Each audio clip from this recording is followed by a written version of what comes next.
Grabe mga kalingap, ang galing ng ating Biancy. Marunong na siyang mag-tricycle. Dahil nga marunong na magmotor ang ating Biancy, kabado ang ating Papa Eds dahil feeling niya mawawalan na siya ng trabaho kay Biancy. Sabi nga ni Kalinga Pedro, paano pa kita mayahatid kung marunong ka ng magmotor? At yan nga po nakita natin kasama ni wifey yung kanyang kapatid na babae. Nandyan nga rin guys si Kalinga Pedro nasa gilid pero hindi lang natin pinakita. Grabe yung suporta ni Ate Edna at ni Kuya Bal kay Biancy talagang todo. Makikita mo talaga dito yung kung paano nila arugahan si Biancy.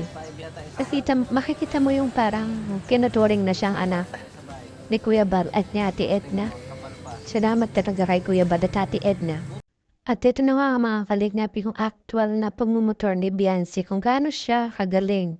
Grabe, nakaka-proud talaga si Biancy. Yung makikita mo talaga dito yung determinasyon niya, yung pagpupursige niya talagang matuto. Marami pong salamat sa patuloy na sumusuporta sa Team Etsy, kay Kalinga Pedro. Grabe, ang laki po ng tulong nyo sa tambanang Team Etsy. Maraming salamat po sa mga sponsors niya. Sobrang nakaka-proud po kayo.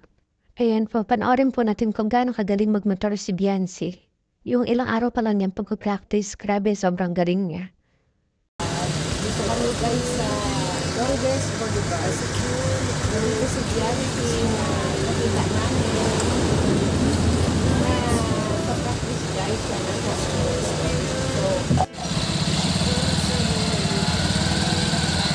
Gandahan lang, gandahan.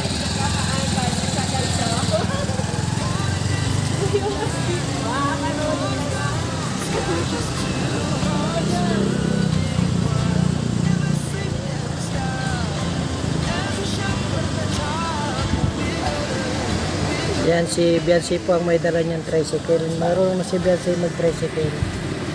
Yan, ibig sabihin, kaya rin niya yung scooter niya kasi yung scooter